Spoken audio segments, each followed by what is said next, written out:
Everyone, myself Pawan and I welcome all of you to our beautiful channel Moral Minds। तो बच्चों, आज के इस लेक्चर में हम system of particles and rotational motion इस चैप्टर का प्योर रोटेशनल मोशन ये टॉपिक स्टडी करेंगे। जैसा कि आप जानते हैं बच्चा, आज का ये जो लेक्चर है हमारे system of particles and rotational motion का सेकंड लास्ट लेक्चर है। इसके बाद हम प्योर रोलिंग मोशन स्टडी करेंगे और उसके बाद लास्ट में हम अपने जो एनसीईआरटी के बैक एक्सरसाइज है उन्हें भी स्टडी करेंगे। ठीक है, तो लेक्चर बहुत इंपॉर्टेंट होने वाला है। तो अगर आपके मन में अभी इधर उधर के थॉट्स आ रहे हो तो प्लीज उन थॉट्स को थोड़ी देर के लिए बाजू में रखो बेटा, और अपना पूरा फोकस जो है वो अपने बोर्ड पे रखो। ठीक है, तो आज के लेक्चर का मैं आपको एक बार ब्रीफ देता हूँ कि अगर अभी हमें प्योर रोटेशनल मोशन पढ़ना है। प्योर रोटेशनल मोशन के बाद हमें काइनेटिक एनर्जी पढ़नी है और work energy theorem in pure rotational motion पढ़ना है। तो इसको मतलब हो सके तो आप क्या करो, इसको अपना जो motion in a straight line है और मोशन इन अ प्लेन है, इसमें हमने लीनियर मोशन पढ़ा था। अभी इसको उसके साथ कंपेयर करके पढ़ो, तभी आपको ये इजीली समझ में आएगा। ओके, तो जब आप कंपैरिजन करके पढ़ते हो आपको चीजें मतलब इजी जाती है। तो अगर आपको प्योर रोटेशनल मोशन पढ़ना है तो उसके लिए पहले motion in a straight line का जो आपका कंसेप्ट है वो क्लियर होना चाहिए, और मैं भी आपको उसको उसी के साथ जो है कंपेयर करके पढ़ाऊंगा। ठीक है, तो बहुत इजी लेक्चर है, बहुत सिंपल है। हमें इसमें कुछ पीवाईक्यू भी देखने हैं और कुछ इंपॉर्टेंट क्वेश्चन भी देखने हैं। तो चलो शुरू करते बेटा। पहली बात, प्योर रोटेशनल मोशन क्या है। सभी बच्चे जानते हैं रोटेशनल मोशन क्या है, बट अभी हमें कुछ प्योर रोटेशनल मोशन पढ़ना है। तो प्योर रोटेशनल मोशन का पहला पॉइंट हमें यह कहता है कि प्योर रोटेशनल मोशन में ऑब्जेक्ट रोटेशनल मोशन तो परफॉर्म करती है बट किसी फिक्स्ड एक्सिस के अलोंग परफॉर्म करती है, और उसे कहते हैं बेटा हम उस ऑब्जेक्ट का एक्सिस ऑफ रोटेशन। तो प्योर रोटेशनल मोशन में हम पहला पॉइंट लिखेंगे, in pure rotational motion, in pure rotational motion object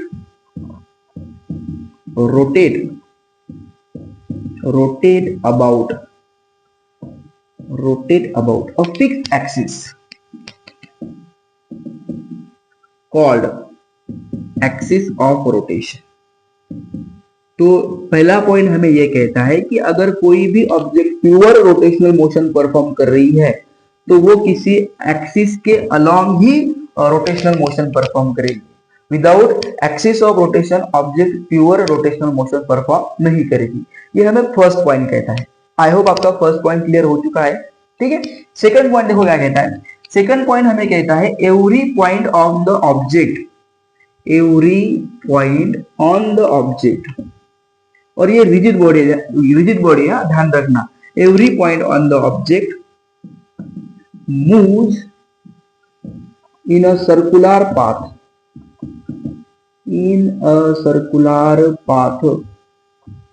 in which their centers lie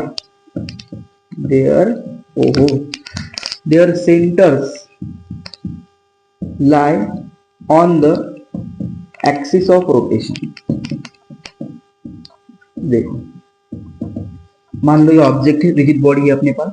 ये रिजिड बॉडी के कुछ अपने पार्ट्स उसके पार्ट्स बना दिए। तो ये रहा उसका एक्सिस ऑफ रोटेशन। तो इस ऑब्जेक्ट में ढेर सारे पॉइंट है। तो सेकंड पॉइंट हमें क्या कहता है, अगर कोई object pure rotational motion perform कर रही है तो उसके जो पार्टिकल है या फिर उसके जो पॉइंट्स है वो रोटेशनल मोशन परफॉर्म नहीं करते, वो सर्कुलर मोशन परफॉर्म करते हैं। मतलब ऑब्जेक्ट तो रोटेट हो रही है और उसके जो पॉइंट है वो सर्कुलर मोशन में रोटेट हो रहे हैं, सर्कुलर मोशन में मूव हो रहे हैं, और हर एक पॉइंट का जो सेंटर है वो एक्सिस ऑफ रोटेशन पे लाई करेगा। इसका भी जो सेंटर है एक्सिस ऑफ रोटेशन पे लाई करेगा, इसका भी जो सेंटर है वो एक्सिस ऑफ रोटेशन पे लाई करेगा, और इसका भी जो सेंटर है ये एक्सिस ऑफ रोटेशन पे लाई करेगा। हमें ये सेकंड पॉइंट कहता है। ठीक है, आई होप आपको ये समझ में आ चुका होगा। ओके, अभी देखो थर्ड पॉइंट क्या कहता है। थर्ड पॉइंट हमें ये कहता है कि every particle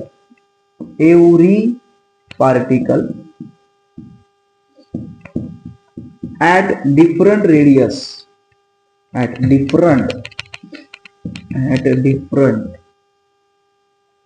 radius has different linear velocity. आराम से पढ़ो हाँ बेटा, प्लीज बोर मत होना।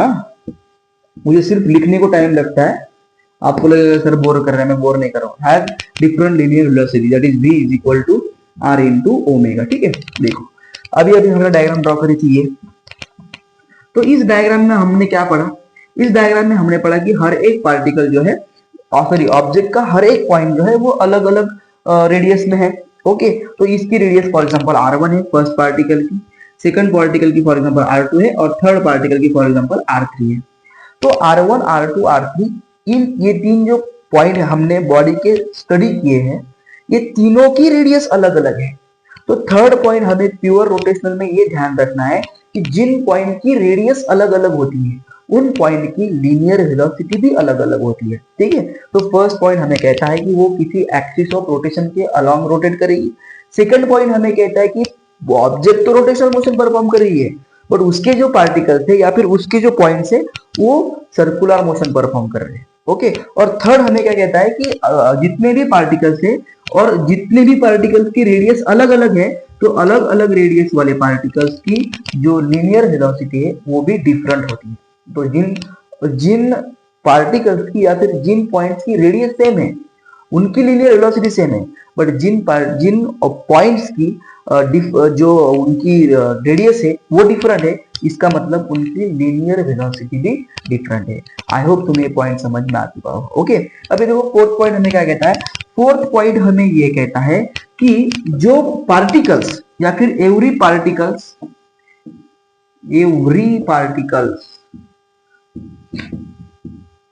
on the axis of rotation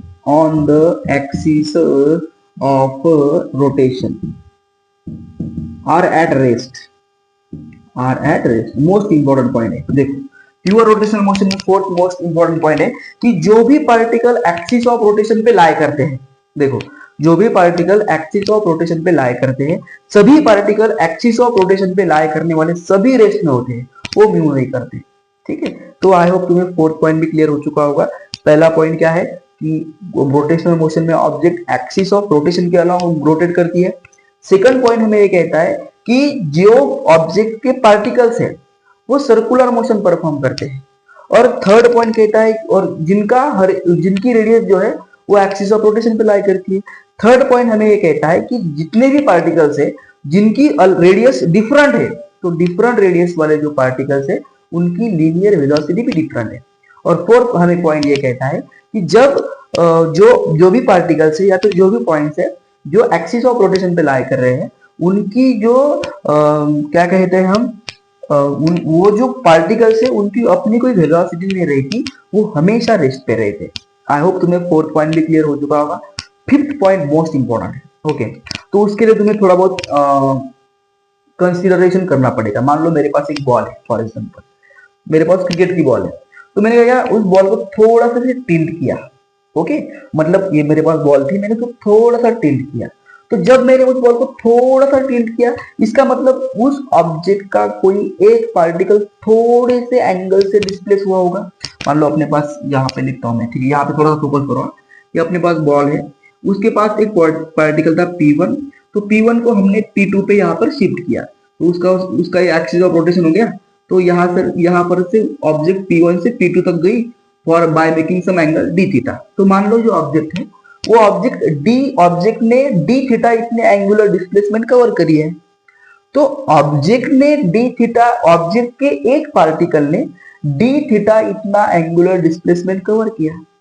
तो फिफ्थ पॉइंट जो है ये हमें कहता है प्योर रोटेशनल मोशन का कि जब किसी ऑब्जेक्ट का एक पॉइंट किसी छोटे से एंगल से शिफ्ट होता है, तो उस ऑब्जेक्ट के जितने भी पार्टिकल हैं सभी पार्टिकल उसी सेम एंगल से मूव होते हैं, और जो बॉडी है वो पूरी बॉडी उतने ही एंगल से रोटेट करेगी। मान लो अगर इसमें ये 30 डिग्री से मूव हुआ है फॉर एग्जांपल, तो इस ऑब्जेक्ट के सारे पार्टिकल 30 डिग्री से ही मूव होंगे, और ये जो बॉडी है ये बॉडी भी 30 डिग्री से ही एंगुलर डिस्प्लेसमेंट कवर करेगी। ठीक है, तो ये हमें फिफ्थ पॉइंट कहता है। आई होप तुम्हें समझ में आ चुका होगा। अगर आपको दिखता है तो मैं यही पे लिखता हूँ, ठीक है। When the body rotate by some angle theta, then then every particle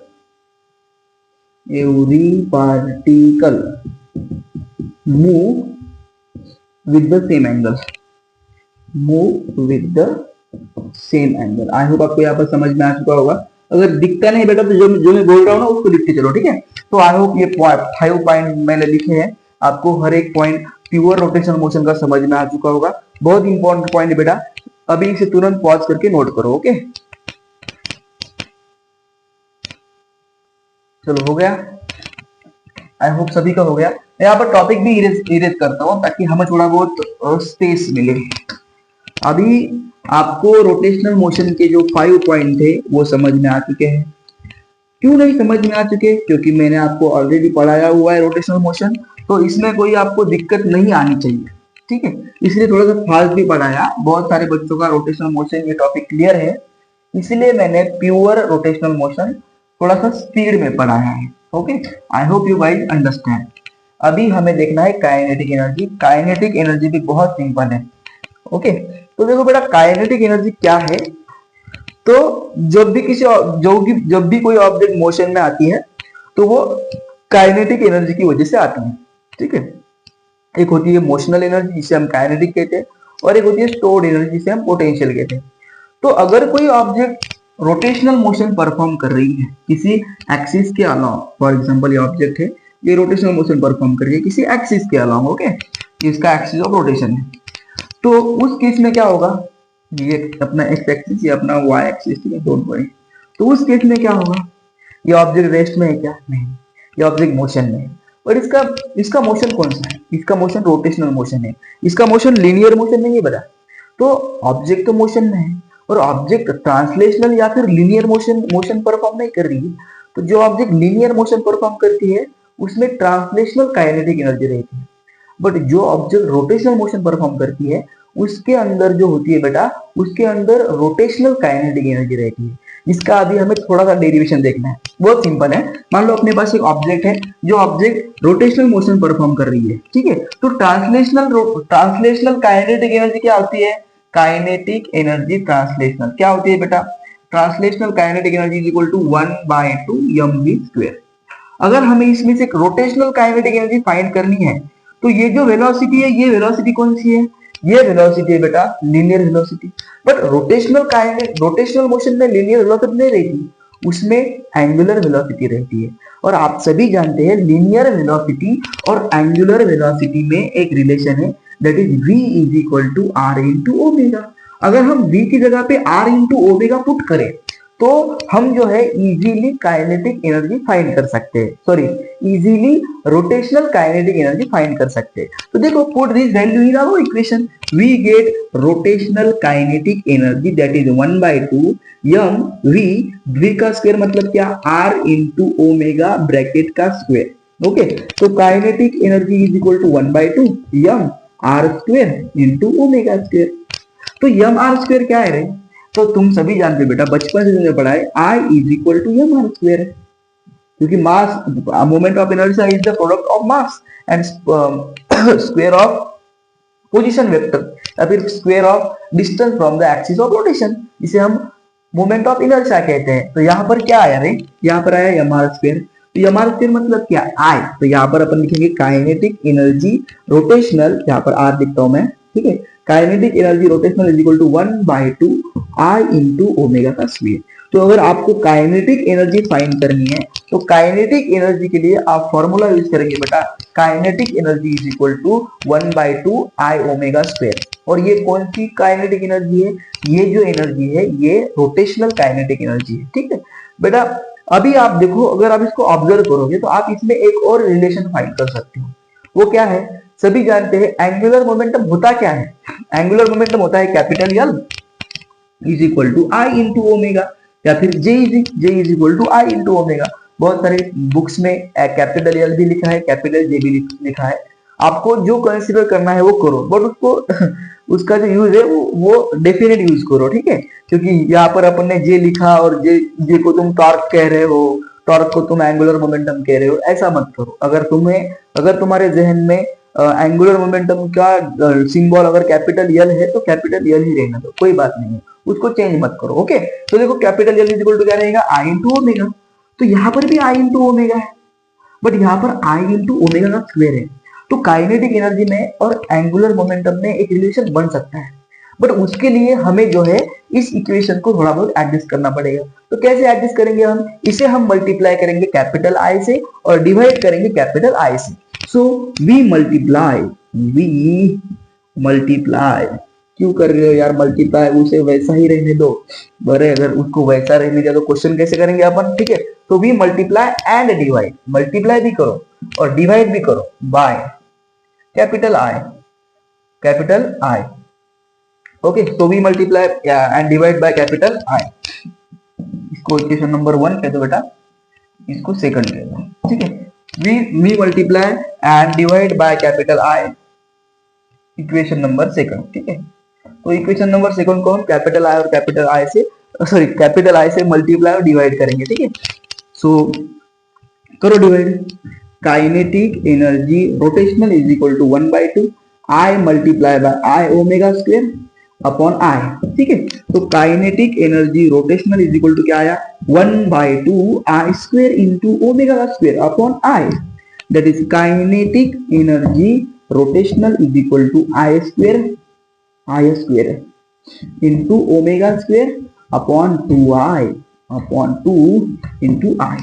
अभी आई इंटू ओमेगा क्या है बच्चा, आई इंटू ओमेगा है कैपिटल एल, तो आई स्क्वायर इंटू ओमेगा स्क्वायर क्या आएगा, कैपिटल एल का स्क्वायर आएगा। यहाँ पर अपन लिखेंगे kinetic energy rotational is equal to L square upon 2i, that is this is the relation between kinetic energy rotational and angular momentum of the body which perform rotational motion. तो I hope तुम्हें ये relation भी समझ में आ चुका होगा और ये फॉर्मूला कैसे आया ये भी समझ में आ चुका होगा। बहुत सिंपल क्वेश्चन है, सॉरी बहुत सिंपल टॉपिक है, इस पर से क्वेश्चन भी सिंपल आते हैं। तो तुरंत आपको दो तीन क्वेश्चन समझाता हूँ कि इस पर से क्वेश्चन कैसे आते हैं, ठीक है। तो पहला काम करो, इसे पॉज करके नोट करो, इसके जो की पॉइंट है उनको भी ध्यान में रखो, ये वाला ये भी की पॉइंट है और ये भी की पॉइंट है, ठीक है। ये 2-3 अपने की पॉइंट्स है, इनको नोट करो आराम से, ठीक है। और अगर हो गया है तो अभी मैं इसको इरेज करता हूँ, ओके। चलो आई थिंक हो गया सभी का, यस। कर हर मैदान फतेह और बंदे आग हर मैदान फतेह, वही तो कर रहे हैं सर हम, पर मैदान ही नहीं फतेह हो रहा है, क्या करें यार। अरे होगा रे, सभी का होगा, डोंट वरी यार, इतना क्या टेंशन लेने का रे, जिंदगी में कभी टेंशन नहीं लेगा, हंसते हंसते आना है, हंसते हंसते जाना है, डोंट वरी, कुछ नहीं होगा, सब कुछ ठीक होगा, जो होगा सब कुछ ठीक होगा, ओके। देखो क्वेश्चन जो है, पहले क्वेश्चन को देखो, आपको क्वेश्चन लिख के नहीं दे रहा हूँ, ठीक है। क्वेश्चन के कंसेप्ट को समझो, ओके। क्योंकि क्वेश्चन अगर मैं आपको लिख के दूंगा ना तो थोड़ा बहुत अपना भी थोड़ा बहुत टाइम पास मतलब हो जाएगा, टाइम पास नहीं कह सकते मैं उसे, सॉरी हम उसे टाइम पास नहीं कह सकते, बट फिर अगर मैं यहाँ पर क्वेश्चन लिखने को बैठूंगा ना तो आपको थोड़ा बहुत हो सकता है कि आपको थोड़ा बहुत बोरिंग भी लगे। तो उससे बेहतर है कि क्वेश्चन के डिटेल को समझो कि क्वेश्चन में क्या कहा जाता है, ओके। कभी भी देखो बेटा, तुम क्वेश्चन मैंने तुम्हें आराम से समझाया हुआ है कि क्वेश्चन को कैसे करते हैं, क्वेश्चन को कैसे पढ़ते हैं, क्वेश्चन में गिवन डाटा कैसे फाइंड करते हैं, ओके। तो अभी सभी बच्चे मॉरल माइंड्स के जो पढ़ रहे हैं उन सभी को क्वेश्चन का क्राइटेरिया क्या होता है अगर इतना समझाया जाए तो वो क्वेश्चन पढ़ के उसको इजीली सॉल्व कर सकते हैं, ओके। तो यहाँ पर से क्वेश्चन देखो कैसे बनते हैं, आपको डायरेक्टली नहीं पूछते कि काइनेटिक एनर्जी फाइंड करो, नहीं, बहुत रेयर केस में होता है वैसा। अगर आपको मतलब ओमेगा की वैल्यू देते हैं और या फिर कभी कभी लीनियर वेलोसिटी की वैल्यू देते हैं और उस पे से आपको रोटेशनल काइनेटिक एनर्जी या फिर linear kinetic energy, sorry translational kinetic energy पूछते हैं। बट इस केस में थोड़ा सा अलग, इसमें थोड़ा सा अलग क्राइटेरिया है, वो क्या है अभी देखो। Most of the kinetic energy में से आपको मोमेंट ऑफ इनर्शिया पूछा जाता है। देखो जो रोटेशनल काइनेटिक एनर्जी है उसमें आपको मोमेंट ऑफ इनर्शिया 80% क्वेश्चन में आपको मोमेंट ऑफ इनर्शिया पूछा जाएगा काइनेटिक एनर्जी के क्वेश्चन। तो उसका बेस पहले तैयार करो। मान लो आपको काइनेटिक एनर्जी दी गई हो, for example kinetic energy is given bye of a object which perform rotational motion, that is kinetic energy rotational is equal to 360 joule. ठीक है, कितनी अपने पास काइनेटिक एनर्जी है, ये साइन तो जूल ही रहेगा। ओके, और उसकी जो एंगुलर मोमेंटम है, सॉरी एंगुलर वेलोसिटी है, वो है अल्फा इज इक्वल टू मान लो 30 रेडियन पर सेकंड। और आपको पूछा गया हो सॉरी ये अल्फा लिखा, ओमेगा लिखा, omega is equal to 30 radian per second, और आपको मान लो पूछा गया हो find moment of inertia. Okay, तो ऐसे भी क्वेश्चन बनते हैं। तो इसको कैसे करते हैं, सिंपल क्वेश्चन है, कुछ नहीं करने का। Kinetic energy is equal to क्या है, kinetic energy is equal to है 1/2 आई इंटू ओमेगा का स्क्वायर। तो आपको काइनेटिक एनर्जी गिवन है, वो है 360, 1/2 एज इट इज रहेगा। कैपिटल आई क्या है हमें नहीं मालूम, ओमेगा क्या है 30, और 30 का स्क्वायर करेंगे अपन। ओके, तो 2 डिवाइड को यहाँ जाने के बाद मल्टीप्लाई को 360 multiply by 2 is equal to 900 into I. Okay, 30 का स्क्वायर 900 होता है, तो ये 900 कैसे है, मल्टीप्लाई को यहाँ आने के बाद डिवाइड को, तो 360 multiply by 2 upon 900 is equal to I. तो 0 0 गेट्स कैंसल, 9 10 जा और 9 4 जा। ओके, तो यहाँ पर अपन क्या लिखेंगे, i इज इक्वल टू 4 2 जा 8 अपॉन 10। अगर हम इसको रिड्यूस करें तो क्या आएगा, 2 4 जा 8, 2 5 जा 10, तो i इज इक्वल टू क्या आया 4/5, दैट इज 0.8। ठीक है, इतना जो है वो है अपना moment of inertia, kg metre per second का स्क्वायर। ठीक है, इतना अपना आया मोमेंट ऑफ इनर्शिया। तो ऐसे भी क्वेश्चन बनते हैं कि आपको मोमेंट ऑफ इनर्शिया पूछा जाता है, आपको काइनेटिक एनर्जी गिवन है, आपको एंगुलर वेलोसिटी गिवन है। ठीक है, लिखना नहीं है बेटा, आपके पास रेफरेंस बुक है, आपके पास अगर नहीं है तो एनसीईआरटी के बैक एक्सरसाइज में भी बहुत बढ़िया क्वेश्चन है काइनेटिक एनर्जी के, और ऐसे ही है। ठीक है, एक और क्वेश्चन अपन डिस्कस करते हैं। मान लो अगर पॉज करना, अगर नोट करना हो तो पॉज करके नोट कर सकते हो, डोंट वरी। ठीक है क्या, अभी मैं आपको क्राइटेरिया समझा रहा हूँ बेटा, आपको मैं क्वेश्चन लिख के नहीं दे रहा हूँ, बार बार मैं कह रहा हूँ आपको, अगर किसी बच्चों को क्वेश्चन चाहिए तो मुझे आप एक बार कमेंट करके बताओ, मैं आपको क्वेश्चन भी अवेलेबल कर दूंगा। ठीक है, बट अभी 2-3 टॉपिक कवर करने हैं, इसलिए मैं आपको क्राइटेरिया समझा रहा हूँ। ठीक है, मान लो अभी अपने को ऐसा क्वेश्चन पूछा गया हो कि 2 ऑब्जेक्ट है, 2 bodies having moment of inertia, moment of inertia capital I and 2I and same rotational kinetic energy, rotational kinetic energy। I hope आपको ये दिखता है बेटा, ये सेम रोटेशनल है, ये जो वर्ड है ये सेम रोटेशनल है, same rotational kinetic energy. Then what will be their ratio of angular velocity। ये सिंपल सा क्वेश्चन है अपने पास, तो आपको उसके एंगुलर वेलोसिटी का रेशो फाइंड करना है। ठीक है, ये क्वेश्चन मार्क तो हमें यहाँ पे, तो देखो क्या है क्वेश्चन, 2 ऑब्जेक्ट है और या फिर 2 बॉडीज है, एक का moment of inertia capital I है, दूसरे का मोमेंट ऑफ इनर्शिया 2I है, और उनकी जो रोटेशनल काइनेटिक एनर्जी है वो सेम है, तो उनके जो एंगुलर वेलोसिटी है उनका रेशियो बताओ। तो बहुत सिंपल है, first rotational kinetic energy is equal to second rotational kinetic energy. ठीक है, तो 1/2 आई ओमेगा का स्क्वायर, इसका क्या आएगा 1/2 2I ओमेगा का square, 1/2I gets cancel, omega square is equal to 2 omega square. इसको ओमेगा 1 बताओ, इसको ओमेगा 2 बताओ, क्योंकि हमें काइनेटिक एनर्जी सेम दी है, हमें एंगुलर वेलोसिटी सेम नहीं दी है। ठीक है, तो ओमेगा 1 का ओमेगा 2 मल्टीप्लाई को यहाँ आने के बाद डिवाइड को, तो omega 1 square upon omega 2 square is equal to 2/1, तो taking square root on both side, तो ओमेगा 1 अपॉन ओमेगा 2, इसका क्या आता है स्क्वायर रूट 2 का √2 और 1 का 1, तो इसका जो रेशियो आया omega 1 over omega 2 is equal to 2/1। तो ऐसे भी क्वेश्चन काइनेटिक एनर्जी से बनते हैं। आई होप तुम्हें क्वेश्चन समझ में आ चुका होगा, चाहो तो पॉज करके तुम इसे नोट कर सकते हो, डोंट वरी। चलो हो गया, बहुत सिंपल सा क्वेश्चन था बेटा, ऐसे ही सिंपल क्वेश्चन बनते हैं। ओके, इसमें एक और क्वेश्चन बनता है एंगुलर मोमेंटम और काइनेटिक एनर्जी का। तो उसका क्वेश्चन मैं आपको लास्ट में समझाऊंगा, अभी नहीं समझाऊंगा, क्योंकि उसके लिए आपको एक और कंसेप्ट आनी चाहिए, ठीक है। तो पहले अपन वो कंसेप्ट पढ़ेंगे, उसके बाद हम क्वेश्चन पढ़ेंगे। तो अभी हमें पढ़ना है कि work done in rotational motion. Rotational motion में वर्क डन क्या होता है ये पढ़ना है। Work work done in rotational motion, in rotational motion motion rotational motion में क्या वर्क होता है ये हमें पढ़ना है। ओके देखो बहुत सिंपल टॉपिक है, कोई इसमें आपको जल्दबाजी नहीं करनी, आराम से पढ़ना है। इंपॉर्टेंट है, इंपॉर्टेंट है, बहुत इंपॉर्टेंट है।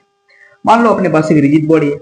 रिजिड बॉडी मतलब क्या है, किसी भी इरेगुलर शेप की बॉडी, जैसे कि तुम्हारी है, मेरी है, रिजिड तो है, इसमें कौन सा साइज और शेप है, हम कहीं से भी फैल रहे हैं, ठीक है। होते हैं ना कुछ बच्चे, मतलब कुछ बच्चे, मतलब अगर आप देखोगे ना क्लास में, तो कुछ बच्चे मतलब ऐसे लगता है कि यार ये क्यों फैल रहा है इतना, बेटा कुछ तो शर्म कर ले, इतना क्यों फैल रहा है। ओके, और कुछ कुछ को लगता है कि यार ये कुछ तो खा ले, बट देखो बेटा वो फैलने वाला भी अच्छा है और न खाने वाला भी अच्छा है, क्योंकि हर एक की अलग अलग पर्सनैलिटी होती है, ठीक है। तो किसी के बारे में डोंट जज a book by its cover, ठीक है। तो तुम्हारे पीछे से तुम्हारे आगे कौन जाएगा, तुम्हें कब मतलब पता भी नहीं चलेगा। ओके, तो कभी भी किसी के बॉडी को देखकर, कभी भी किसी के कलर को देखकर, किसी के इसको देखकर मतलब ऐसे टिप्पणियां मत किया करो। मतलब तुम तो नहीं करते, you are so good students, but है तो होते हैं ना कुछ, मतलब 100 में से दो स्टूडेंट्स ऐसे होते हैं जो कुछ कमेंट करते हैं, यार मतलब मुझे बहुत बुरा लगता है।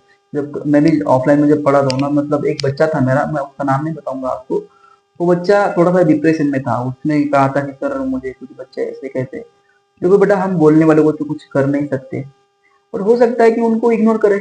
ओके, और वैसे भी तुम्हें भी तुम्हारे तुम्हारे मतलब तुम्हें भी बहुत ताने मिलते हैं, मतलब रिलेटिव्स के या फिर नेबर्स के, आपका बच्चा तो पढ़ ही नहीं रहा है, आपकी बच्ची तो पढ़ ही नहीं रही है।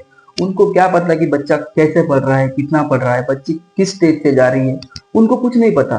तो ऐसे लोगों को इग्नोर ही करो, और उनको जब तुम सक्सेसफुल बनोगे ना, तब जाके तुम उनके सामने बैठ सकते हो। तो अभी उनको उनके बोलने पर, उनके टिप्पणियों पर अभी हमें ध्यान नहीं देना है, हमें अभी अपनी लाइफ में फोकस करना है, ठीक है। तो उसी के लिए हम रिजिड बॉडी कंसीडर कर रहे हैं, जो हमें फोकस देगी, ठीक है। तो टॉपिक है अपना work done in rotational motion, ठीक है। तो थोड़ी सी डायग्राम में और क्लियर करता हूं आपके लिए। तो ये अपने पास एक रिजिड बॉडी है, ओके, ये रहा उसका एक्सिस ऑफ रोटेशन। तो एक ऑब्जेक्ट है, एक एक्सिस ऑफ रोटेशन के अलोंग फॉर एग्जांपल वो रोटेशनल मोशन करेगी। तो अपन ने क्या किया, उस ऑब्जेक्ट को कुछ इस तरह से फोर्स अप्लाई करके, अपन ने क्या किया, उस ऑब्जेक्ट के ऊपर कुछ इस तरह से फोर्स अप्लाई किया, इस तरह से यह फोर्स अप्लाई किया, और ऑब्जेक्ट जो है वो ऑब्जेक्ट डी थीटा एंगल से डिस्प्लेस हो गई है। ऑब्जेक्ट के ऊपर हमने छोटा सा फोर्स अप्लाई किया यह, और ऑब्जेक्ट के ऊपर फोर्स अप्लाई करके हमने उसको इस तरह से फोर्स अप्लाई किया, तो ऑब्जेक्ट थोड़ी सी टिल्ट हो गई। तो जब ऑब्जेक्ट थोड़ी सी टिल्ट हो गई बेटा, तो ऑब्जेक्ट क्या हुई, रोटेट हुई। तो ऑब्जेक्ट रोटेट हुई, इसका मतलब क्या, ऑब्जेक्ट ने थोड़ा बहुत तो सही, बट रोटेशनल मोशन परफॉर्म तो किया।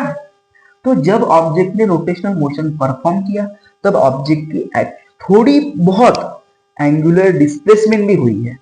तो जब ऑब्जेक्ट के ऊपर फोर्स लगा और ऑब्जेक्ट की जब थोड़ी सी एंगुलर डिस्प्लेसमेंट हो गई, तो वर्क की परिभाषा क्या है, वर्क की परिभाषा है फोर्स इनटू डिस्प्लेसमेंट, ठीक है। तो मान लो अपन ने फाई एंगल से ऑब्जेक्ट को रोटेट किया, सॉरी फाई एंगल से ऑब्जेक्ट के ऊपर अपन ने फोर्स अप्लाई किया, तो अब फोर्स के दो कंपोनेंट बनेंगे, एक बनेगा एफ साइन फाई, एक बनेगा एफ कॉस फाई। तो ये जो एफ कॉस फाई है, ये ऑब्जेक्ट को परपेंडिकुलर अप्लाई हुआ है।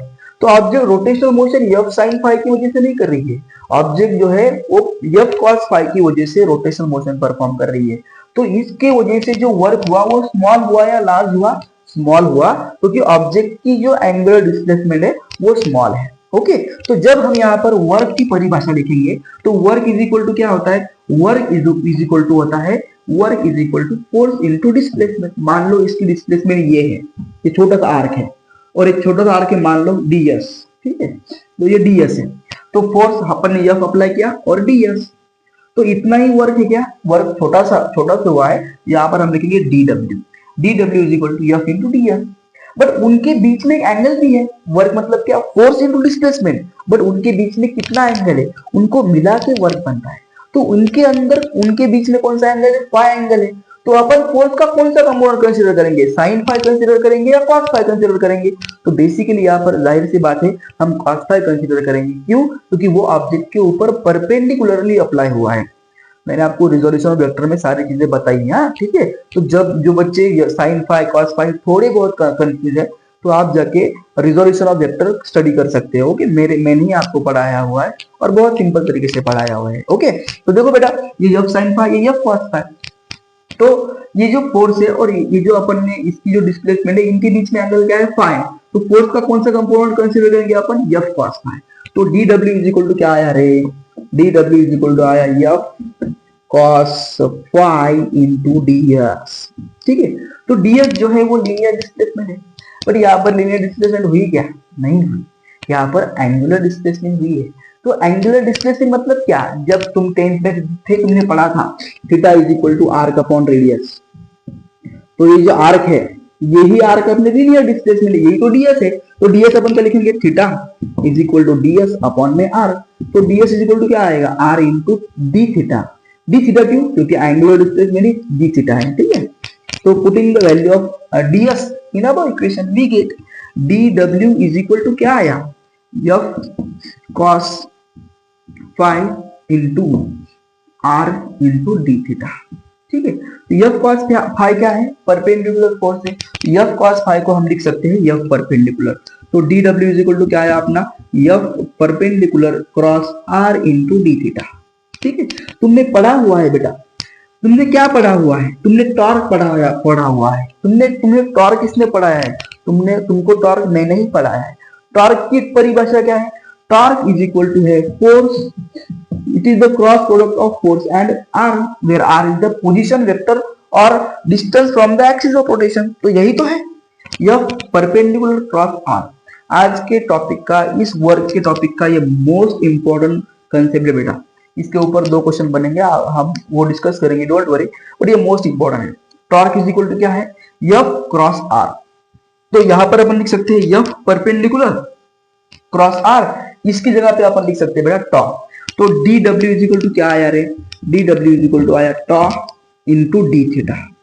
ठीक है, तो स्मॉल वर्क डन का जो कंसेप्ट आया वो क्या आया, अगर आपको स्मॉल वर्क डन फाइंड करना है रोटेशनल मोशन में, तो कुछ नहीं करना है हमें, टॉर्क, उसके अंदर जो टॉर्क जनरेट हुआ है रोटेशनल मोशन की वजह से, और उसने जो स्मॉल एंगुलर डिस्प्लेसमेंट कवर करी है, उन दोनों का जो प्रोडक्ट होता है वो हमें small amount of work done देता है। और अगर आपको large amount of work done find करनी है तो कुछ मत करो, इसको सिंपली इंटीग्रेट करो। Integrating on both side, on integrating on both side we get what we get, the integration of dw is equal to integration of tau into d theta। तो ये small amount of work done था, ये large amount of work done आएगा। w is equal to, क्योंकि derivation integration gets cancel, is equal to integration tau into d theta। तो अगर आपको किसी भी ऑब्जेक्ट का टोटल वर्क डन फाइंड करना है इन रोटेशनल मोशन, तो कुछ नहीं करना है, tau into d theta मतलब क्या, टॉर्क को छोटे से एंगुलर डिस्प्लेसमेंट से मल्टीप्लाई करना है और उसको इंटीग्रेशन अप्लाई करना है। आप किसी भी ऑब्जेक्ट का वर्क डन फाइंड कर सकते हो। कौन सी ऑब्जेक्ट का, जो रोटेशनल मोशन परफॉर्म कर रही है। ठीक है, तो आई होप आपको वर्क डन का डेरिवेशन समझ में आ चुका होगा। बहुत सिंपल था, चाहो तो इसे एक बार आप पॉज करके नोट कर सकते हो। चलो हो गया, अभी हमें देखना है बेटा वर्क एनर्जी थ्योरम, और वर्क एनर्जी थ्योरम के बाद हम आपको बताएंगे 2 मोस्ट इंपॉर्टेंट क्वेश्चन। जो मैंने आपको कहा था ना, ये W is equal to tau into d, sorry tau into D theta is equal to ये वर्क डन, इसके ऊपर भी हमें एक क्वेश्चन देखना है। और tau is equal to F cross R, इसके ऊपर भी हमें एक क्वेश्चन देखना है। बहुत इंपॉर्टेंट क्वेश्चन है, और उसके बाद आप एकदम इसमें प्रो हो जाओगे। ठीक है, तो पहले वर्क एनर्जी थ्योरम को पढ़ो। वर्क एनर्जी थ्योरम पढ़ने के लिए आपको पहले रिलैक्स होना पड़ेगा, मतलब रिलैक्स बैठना पड़ेगा। उसके बाद आप कोई भी क्वेश्चन इजीली सॉल्व करोगे। Okay, work energy theorem THM लिखता हुआ, इन रोटेशनल मोशन, आरएम लिखता हूं। देखो बेटा, वर्क एनर्जी थ्योरम हमने वर्क एनर्जी एंड पावर इस चैप्टर में पढ़ा था, वही है, सेम है, बट फर्क क्या है, उस केस में लीनियर मोशन था और इस केस में रोटेशनल मोशन, बस इतना ही फर्क है। अगर दो फर्क आपने पहचान लिए तो आपको इजीली आएगा, ठीक है। तो पहले देखो कि work energy theorem in linear motion या फिर ट्रांसलेशनल मोशन क्या कहता है। तो उसमें जो है वर्क एनर्जी पावर में उस थ्योरम का कहना यह था कि अगर कोई भी ऑब्जेक्ट अगर मोशन में है तो उसका जो वर्क है, तो उस ऑब्जेक्ट का नेट वर्क या फिर टोटल वर्क डन जो है वो उसके चेंज इन काइनेटिक एनर्जी के बराबर आता है। मतलब अगर ये पेन है तो अभी ये पेन कोई वर्क नहीं कर रहा है, बट अगर मैं इस पेन को यहां से वहां तक मूव करूं तो इसका अगर मुझे वर्क डन फाइंड करना है तो मैं क्या करूंगा, इस पेन की जो काइनेटिक एनर्जी चेंज हुई है, अगर मैं वो change in kinetic energy calculate करूं तो मुझे ऑटोमेटिक इस पेन का वर्क डन मिल जाएगा। ये कहता है हमें वर्क एनर्जी थ्योरम। बहुत सिंपल कहता है कि अगर कोई भी ऑब्जेक्ट की डिस्प्लेसमेंट हुई है by applying some external force, या तो आप क्या करो, उस ऑब्जेक्ट की जो काइनेटिक एनर्जी चेंज हो चुकी है, मतलब इनिशियल जो थी और फाइनल जो थी, ये फाइनल काइनेटिक एनर्जी और इनिशियल काइनेटिक एनर्जी का अगर आप डिफरेंस निकालोगे तब जाके उस ऑब्जेक्ट ने कितना वर्क डन किया है ये आपको समझ में आ जाएगा। ओके, तो वही सिमिलर केस है work energy theorem in rotational motion की। तो ये हमें कहता है कि अगर आपको किसी भी रोटेशनल मोशन परफॉर्म करने वाली ऑब्जेक्ट का टोटल वर्क डन फाइंड करना है तो उस ऑब्जेक्ट की जो रोटेशनल काइनेटिक एनर्जी चेंज हो चुकी है उसको अगर आप कैलकुलेट करोगे तब आपको उसका टोटल वर्क डन समझ में आएगा। ठीक है, तो वर्क एनर्जी थ्योरम हमें ये कहता है the work done by all the torque, क्योंकि इसमें तो वर्क डन टॉर्क की वजह से होता है। ठीक है, the work done by all the torque acting on the rigid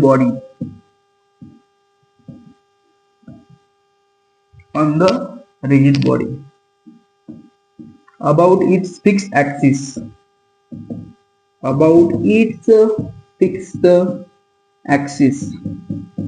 is equal to change in rotational kinetic energy। बस इतना सिंपल टॉपिक है, that is kinetic energy R is equal to delta kinetic energy. बस इतना अगर तुम ध्यान में रख सकते हो, sorry, work done is equal to change in kinetic energy R, अगर तुम इतना ध्यान में रख सकते हो तब तुम्हें work energy theorem in rotational motion बहुत सिंपल जाएगा। देखो क्या होता है वर्क डन, अभी अपन ने पढ़ा। वर्क डन क्या है, work done is the integration of torque into D theta. But torque क्या है, टॉर्क तो टॉर्क है, तो टॉर्क किसके बराबर है, आई इंटू अल्फा के। ओके, तो यहाँ पर अपन क्या लिखेंगे, work done is equal to integration of I into alpha. ठीक है, I into alpha into D theta. ठीक है, तो आई जो है वो मोमेंट ऑफ इनर्शिया है। मोमेंट ऑफ इनर्शिया तो कॉमन कंसेप्ट है, सॉरी कांस्टेंट कंसेप्ट है, वो चेंज नहीं होती। तो चेंज होने वाली फिजिकल क्वांटिटी इंटीग्रेशन के अंदर नहीं लाई करती, वो बाहर लाई करती है। तो यहाँ पर अपन लिखेंगे W is equal to I integration alpha into D theta, where alpha is the angular acceleration which is given by d omega by D t. क्योंकि जब एंगुलर वेलोसिटी चेंज होगी तभी तो एंगुलर एक्सेलरेशन क्रिएट होगा या फिर induce होगा। तो यहाँ पर अपन लिखेंगे W is equal to integration I into alpha की जगह पे अपन क्या लिखेंगे, d omega by D t into D theta. ठीक है, थोड़ी देर के लिए देखो भैया, W इज इक्वल टू क्या आया रे, I into integration D theta by D T, मतलब क्या, rate of change of angular displacement with respect to time is called angular velocity. तो D theta by D T यहाँ पर क्या लिखेंगे अपन, omega into D omega by into D omega, यहाँ पर अपन लिखेंगे D theta by D T is equal to omega. Okay, तो वर्क इज इक्वल टू क्या आया, आई ओमेगा इंटू यहाँ पर अपन लिखेंगे omega initial minus omega final, क्योंकि तो उसकी एंगुलर वेलोसिटी चेंज हो रही है। तो ओमेगा इंटू डी ओमेगा का इंटीग्रेशन क्या आएगा, मैंने आपको ऑलरेडी पढ़ाया हुआ है, यहाँ पर लिखता हूँ, integration of x into d x क्या होता है बेटा, एक्स स्क्वायर अपॉन में 2, sorry x to the power n, ठीक है, x to the power n plus 1 upon में n प्लस 1। तो यही यही तो क्राइटेरिया है। ओमेगा का पावर क्या है 1, तो 1 प्लस 1 अपॉन में 1 प्लस, सॉरी 1 प्लस 1 अपॉन में 1 प्लस 1, तो i into omega square upon में 2। तो अगर हम इसको तरीके से लिखेंगे, यहाँ पर initial omega, sorry initial omega, यहाँ पर फाइनल ओमेगा, तो w इज इक्वल टू क्या आ रहा है 1/2, sorry i/2 omega square F minus omega square I, ठीक है, that is work done is equal to क्या आया 1/2 i omega square F minus 1/2 i omega square I, ठीक है, विच इज यहाँ पे लिखता हूँ, ठीक है, work done is equal to, देखो final kinetic energy, sorry final rotational kinetic energy minus initial rotational kinetic energy, ये तो समझ में आ गया तुम्हें, ओमेगा स्क्वायर बाय 2, यहाँ पर अपन ने 2 बाहर निकाला, i/2 बाहर आया, लिमिट अप्लाई करी, कैसे लिमिट अप्लाई करी, upper limit minus lower limit, तो अपर लिमिट है ओमेगा स्क्वायर एफ। अगर तुम्हें हैंडराइटिंग समझ में नहीं आ रही बेटा, तो आपके लिए फिर से एक बार थोड़ा सा बड़ा लिखता हूँ, ठीक है, डोंट वरी, देखो लिखो w इज इक्वल टू क्या आया, w इज इक्वल टू आया i, ये कांस्टेंट 2 बाहर, ओमेगा का स्क्वायर एफ माइनस ओमेगा का स्क्वायर आई, तो i/2 into omega square minus i/2 into omega square I, तो w इज इक्वल टू क्या है बेटा 1/2 i omega square F minus 1/2 i omega square I. ये final rotational kinetic energy minus initial rotational kinetic energy, that is delta kinetic energy rotational, ठीक है, जो work के बराबर है। आई होप आपको ये डेरिवेशन समझ में आ चुका होगा, इसे चाहो तो आप पॉज करके नोट कर सकते हो, ठीक है।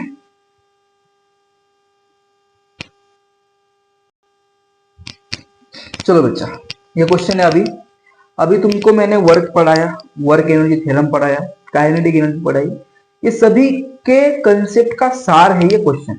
अभी हम इतना ही क्वेश्चन देखेंगे और ये क्वेश्चन आपके सारे कंसेप्ट को ऐसे क्लियर कर देगा, ठीक है, बहुत इंपॉर्टेंट क्वेश्चन है। तो जिन बच्चों को आता है वो पॉज करके सॉल्व करेंगे, जिनको नहीं आता मेरे साथ सॉल्व करो, बट सभी क्वेश्चन का ये क्वेश्चन सार है, मैं आपको पहले ही बता रहा हूँ, ठीक है।